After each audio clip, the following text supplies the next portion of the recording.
Welcome back, friends. Welcome back to Solutions Watch. I'm James Corbett of CorbettReport.com. It is September of 2023, and here's a question for you. Do you know about ULEZ?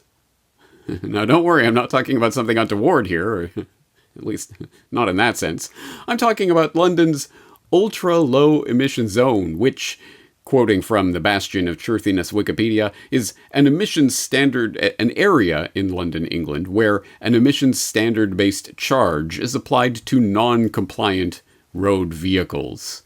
And yes, you can continue reading at the bastion of truthiness about this wonderful idea for cutting down on traffic, but also cutting down on the number of non-compliant road vehicles operating in London, and making the air fresher and things more wonderful, and appeasing the weather gods and what have you.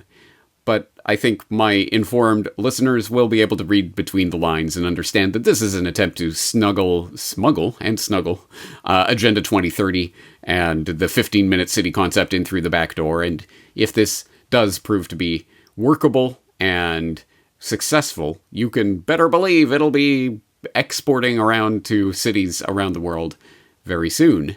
Which is why people who are interested in such things as, freedom to travel, etc., might be interested in keeping their eye on this idea and where it goes from here. Because, of course, don't worry, it's just for non-compliant, old, dirty vehicles. That's all. It's just an emissions-based charge anyway. I mean, you can still go, you just have to pay a little bit more, right? And it'll never progress beyond that. Well, yes, as I'm sure you can undoubtedly see this. It does not take much imagination to see where this is going.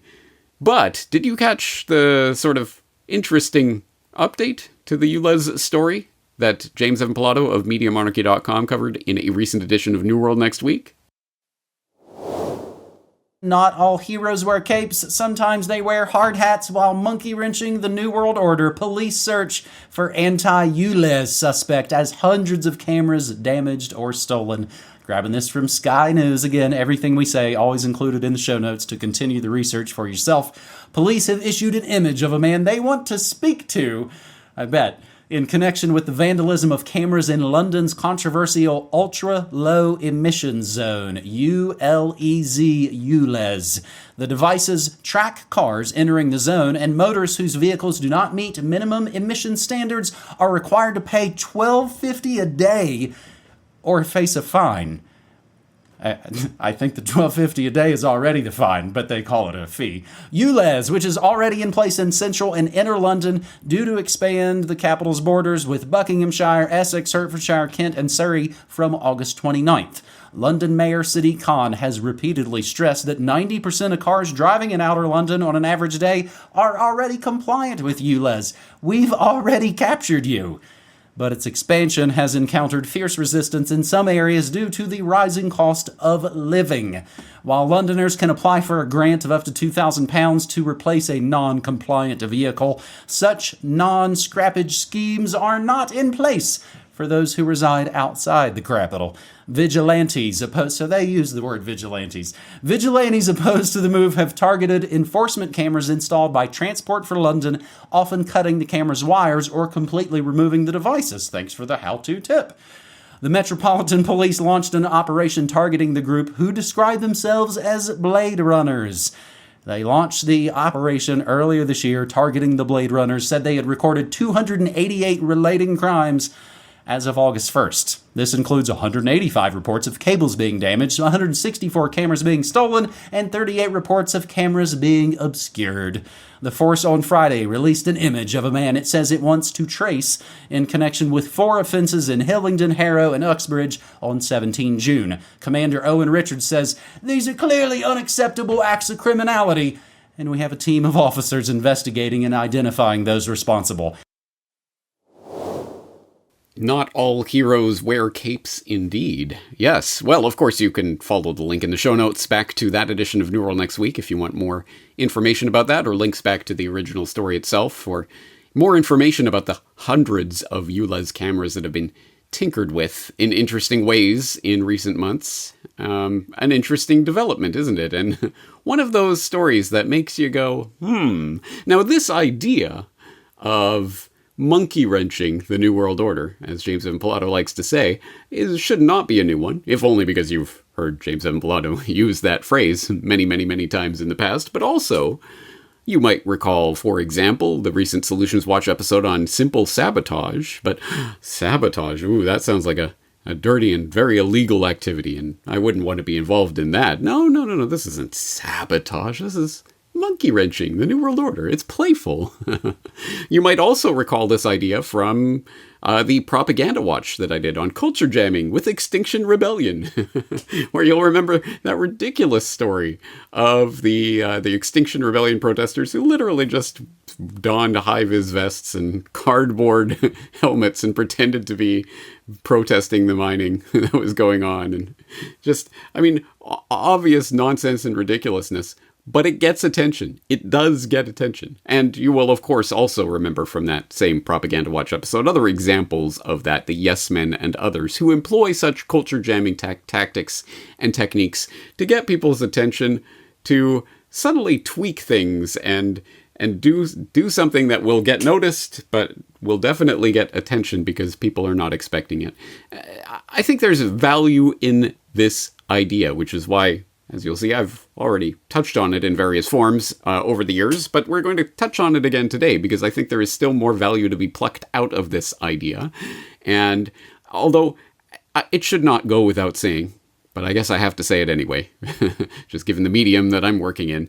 No, certainly I do not agree with the ideas of an Extinction Rebellion, or even many of the ideas of a group like the Yes Men. I agree on some things, disagree on others, but that's not the point. The point is, knowing what we know about the effectiveness of these culture jamming, monkey wrenching, sabotage ideas, how can we apply them to acts that will be fruitful in the types of things that we want to accomplish? How else can we put this creativity to use? Well, here's another idea that, once again, I will disown myself from the message of this idea, but the way that the message is being put forward, again, might give people pause for thought and maybe even give you some ideas about where this concept can be taken. To finish up today, this story's for our Tasmanian viewers. If you've been shopping in Coles or Woolworths supermarkets in Hobart, you might have noticed a couple of new signs appearing on the shelves. The Grassroots Action Network Tasmania have created these signs that look identical to the real thing, but when you look closer at the specials being advertised, you realise they're a bit different. Here's a potato special at Coles, but the text says down, affordability is down, but our shareholders love it. And then in the pancake batter section at Woolies, the sign lists several reasons for why prices are high. And here's another one at Coles talking profitability, and also at Woolworths. There are actually 27 of these signs available to be printed at home, so expect to start seeing more and more of these popping up at a supermarket near you. And it's just a sign that the cost of living is becoming even more serious for Australians. Dad, was that a news report or an advertisement? I think it was an advertisement, son. Hat tip and kudos to the Corbett Reporters in the crowd who know that reference. But anyway, yeah, was that a news report, or was that actually some form of actual promotion of that activity? Well, I'll let you come to your own conclusion on that. I tend to think it's the latter. Especially not just because of that one report, but of all of the reports of this activity that I've seen in the MSM, the Australian MSM. It is interesting to me that they're all essentially, at the very least, neutral about this activity, if not actively promoting it and linking up and making sure to mention the website of the organization that's behind this and linking it up for people, etc. So it's interesting. You would think if they wanted to not encourage this activity, they wouldn't talk about it. But as we know from previous Corbett Report episodes, the media are the terrorists. So, of course. Anyway, so it is interesting to at least speculate about why this particular action is being essentially promoted in the establishment media rather than hushed up, and what agenda it may be serving. Well, let's find out more about it. Let's follow our corporate media overlords to this website that they are very careful to introduce to the viewers and listeners and readers of their publications, specifically the website of the Grassroots Action Network Tasmania, which you can find at grassrootstas.com, whatever.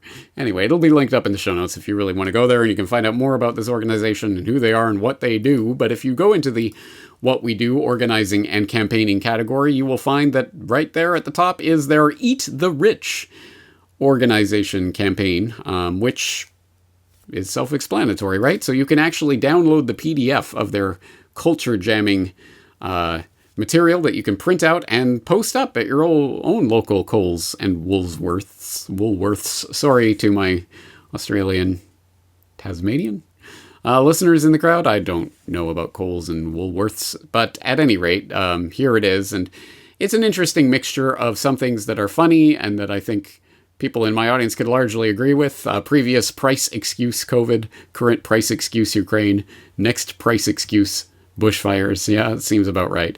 But then mixed in with socialist claptrap about companies basically charging money for products.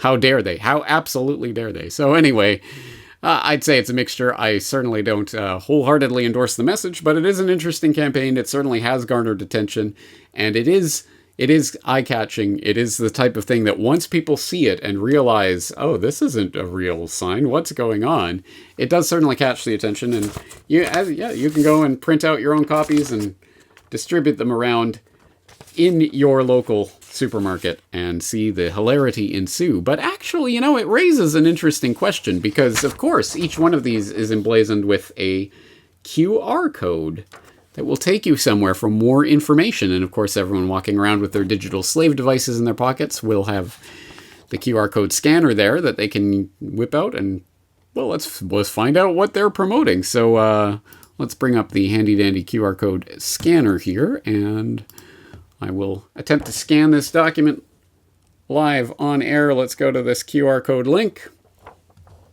and we will open the link. And we will be treated to this report from the Australia Institute. OECD report shows corporate profits contributed far more to inflation in Australia than wages. So anyway, you can, of course, go read through this, whatever. At any rate, the point is that, oh yes, of course, you're going to put a QR code on any culture jamming you do these days so that people can go and find out more information. Now, that is a valuable idea, I think, for people out there in the crowd who do want to make their own information banners and stickers and what have you, like we saw with the White Rose and the White Rose Mucho Grande that was featured on Solutions Watch last week. This is another idea for that type of thing, and a handy-dandy way for activists in the current 21st century to direct people quickly and easily, grab their attention, and then direct them to somewhere worth more information. Hey, maybe like the Corbett Report. Sure, why not? Anyway, that is an idea, but it also actually brings to mind another possible opportunity for monkey wrenching of the New World Order. And that was a possibility that was, I believe, brought up and discussed in that aforementioned New World Next Week that we took a look at just that short little excerpt from, with James Pilato talking about the ULEZ cameras. We went on to talk about other ways that people can tinker and monkey wrench the New World Order, including maybe tampering with a QR code. For example, we saw in the wake of the scamdemic, the various places, I believe in Australia too, where people were being required to scan in with the QR code scanner to basically check their movements and where people are going and making sure they're not violating whatever lockdown orders pertain that day. Well, what if some creative individual came along and creatively altered the QR code so it was unreadable, unusable?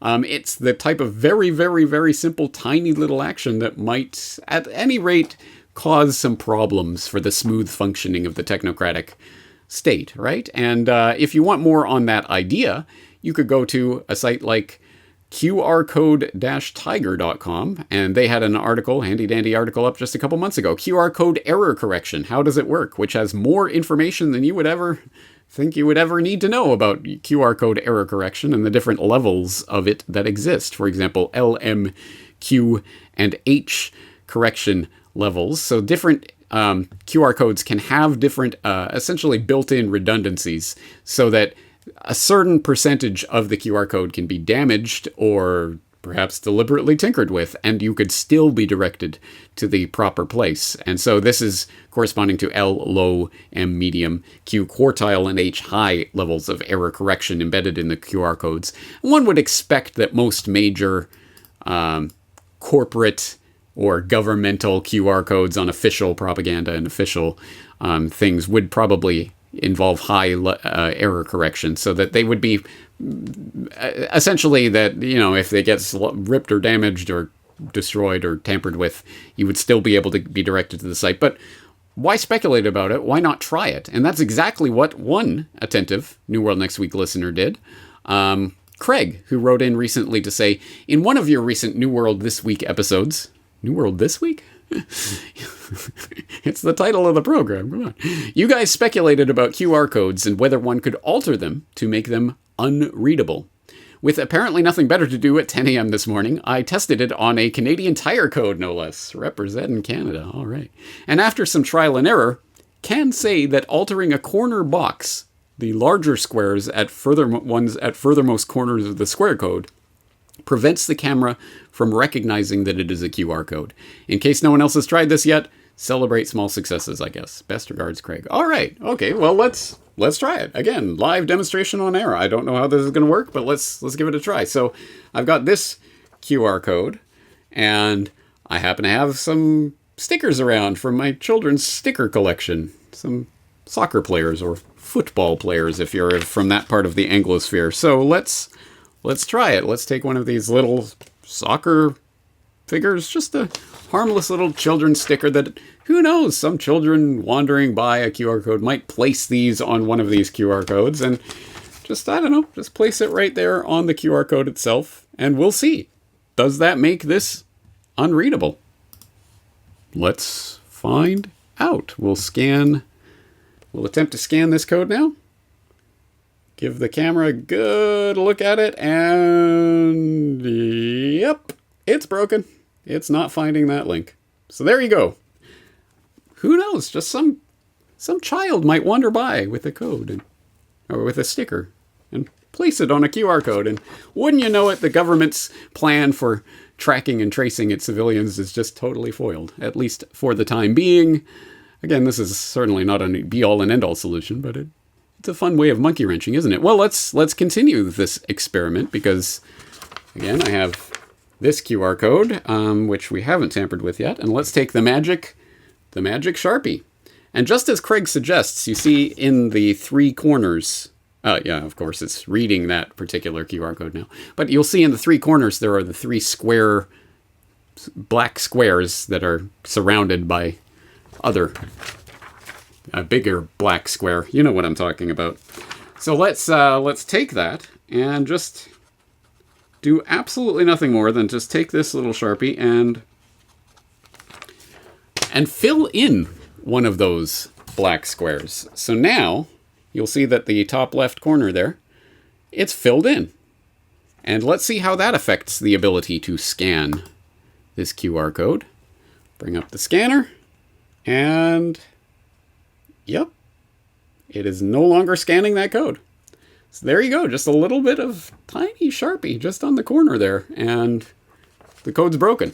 Now, as I say, I don't know whether this is L, M, Q, or H error level correction, and presumably that the more official QR codes might be a little bit more resilient and might require a little more tampering. Not that I would ever advocate defacing public property or doing anything illegal with regards to this. Of course not. But I'm just saying, if a child happens to be wandering around with stickers, children putting stickers on things, or with a crayon marking things up, who knows how these things happen. Anyway, it's something to think about. But again, just an idea. There are plenty of other ideas for monkey wrenching the New World Order. Like what, you ask? Well, like this, I say. If you happen to be in Florida, you may or may not know that there is apparently a new law that has recently been passed and signed into law that will force school boards to remove books from the school libraries if parents are prevented from reading passages from those books at school board meetings. What are you saying? What is that again? So Take it from Fox News, why not? Florida school board forced to remove dozens of books after parents read graphic passages aloud. And this goes on to say, a Florida school board voted unanimously to remove several dozen books from school shelves after concerned citizens read graphic excerpts from the hotly debated novels.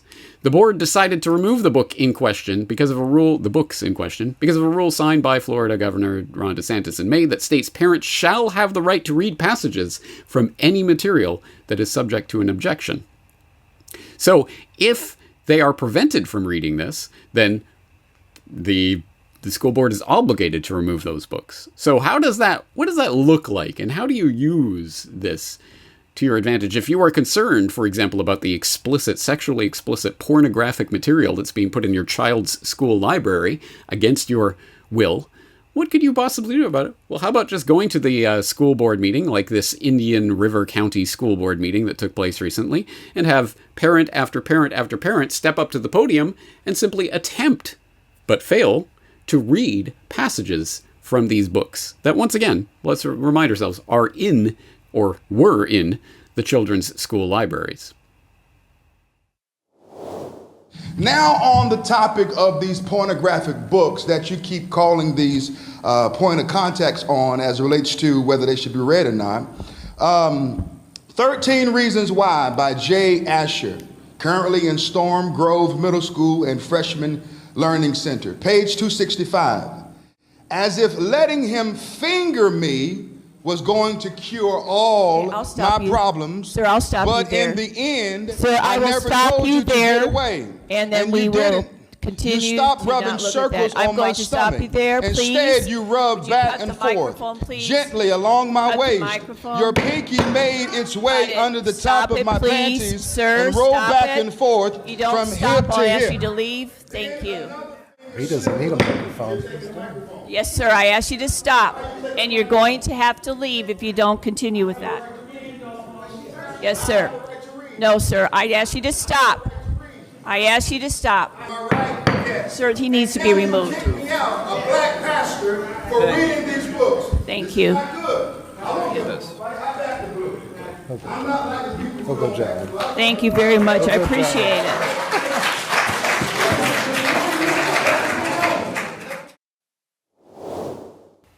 Well, that's one pretty demonstrative and effective way of getting things done, isn't it? But it certainly does, I guess, help to know your local ordinances and bylaws, to know about little loopholes like that can be employed in such a dramatic fashion, and apparently in an incredibly effective fashion. As I say, dozens of books removed from the school's libraries, and regardless of, again, whatever you think about this particular protest and the particular thing that was being accomplished here, and whether you agree or disagree or you have misgivings or what have you, again, let's look at the concept, not the specifics of the message or the action, and imagine how you could apply such tactics in your area for things that you find it to be important.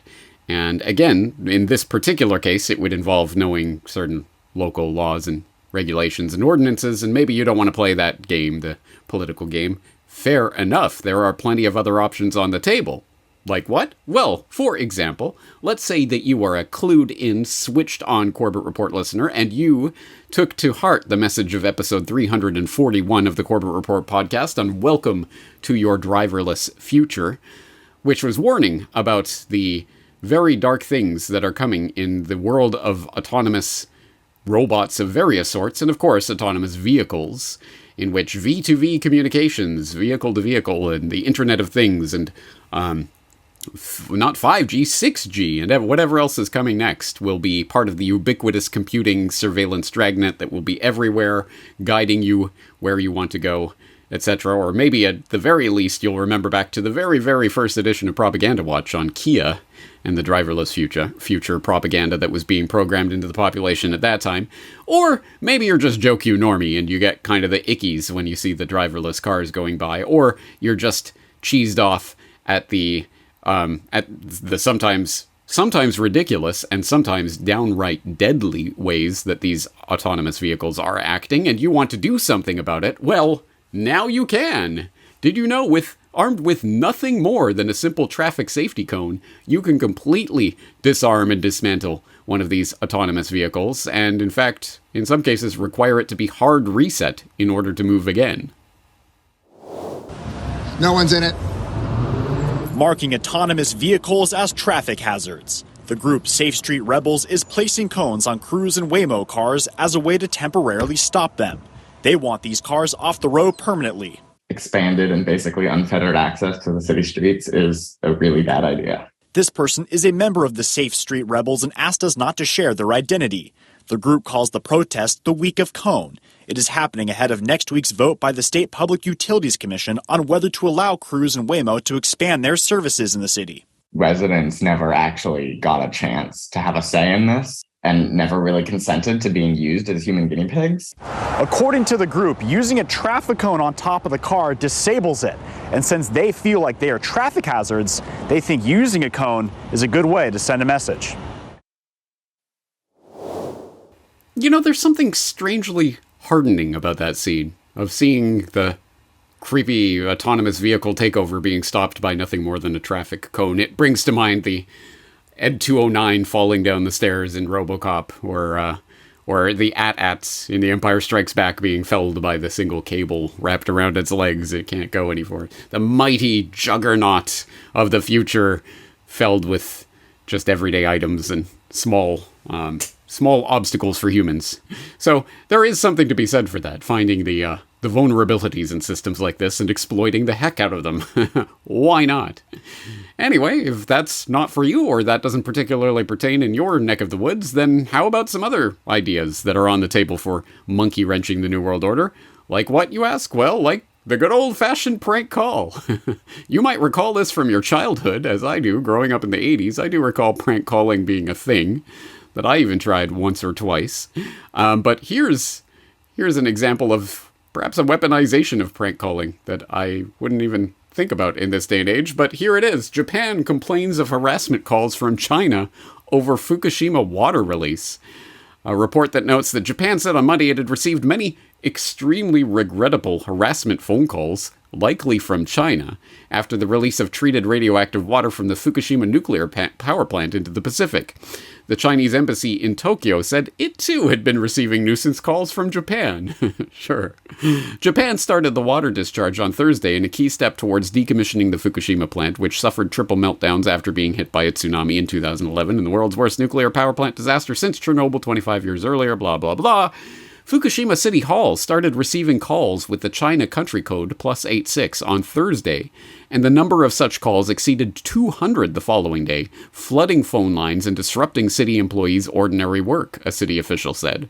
On the same day, elementary and junior high schools in the city, 60 kilometers northwest of the crippled plant, received 65 similar calls, he said. He said one caller made a comment to the effect of, "Why are you releasing tainted water into the Pacific Ocean, which is a sea for everyone?" All right.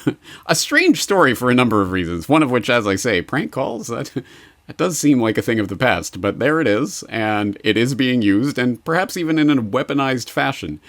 And once again, regardless of the specifics of this story and who is doing what to who and under what pretense and what will result of it, again, it is interesting to think just about the idea and about the number of people.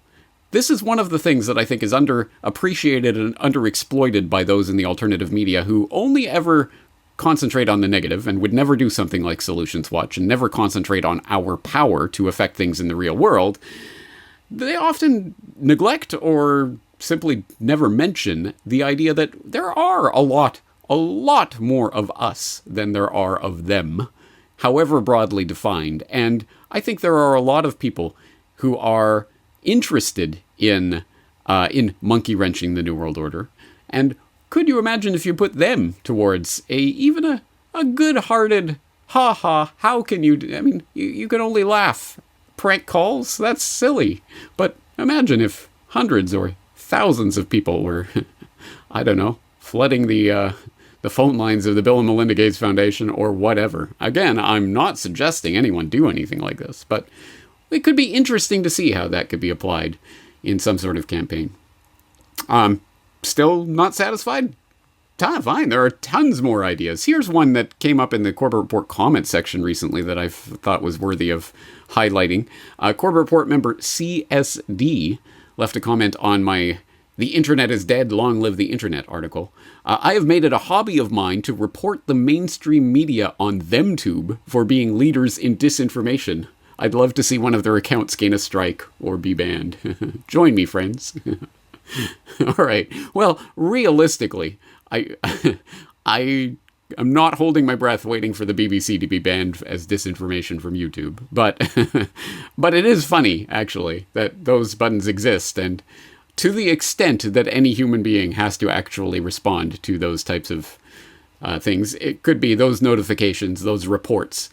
At any rate, like salting your data as a way of throwing them off your trail, well, just putting in complaints about the actual disinformation, it's not even a joke, really, but the disinformation of the mainstream media, into these disinformation notices and hotlines and notification buttons, etc., to the point where they become completely useless for the purpose for which they're designed, which is to, of course, get accounts like the Corbett Report scrubbed, because there are too many people reporting BBC and New York Times and Washington Post and what have you. That would be great, wouldn't it? Anyway, it's something to think about. But as I say, all of these ideas are just ideas, and they are designed to be, I think, ideas that it's just harmless little fun that you can have, just doing things here and there, and it doesn't require much effort. But if part of a larger campaign, probably could have an effect. Don't you think? There's a lot of ideas out here on the table today. Lots of links that I'll throw into all of these different stories that I'm talking about if you want to follow up on them. But as I say, please don't concentrate on the specifics of these stories and these messages. Think about how you could apply them to campaigns that you are interested in. And on that very note, I want the Corbett Reporteers in the crowd to put on your thinking cap. What are your ideas for monkey-wrenching the New World Order? Again, rather low cost, low effort, simple little things that you can do that might throw a monkey wrench into the works here and there to stop the gears from grinding. Anyway, something to think about, and I'm looking forward to your responses. As always, Corbett Report members are invited to log into the website and leave your responses in the comments for this edition of Solutions Watch. But that's going to do it for today. I am James Corbett of CorbettReport.com. Looking forward to talking to you again in the very near future.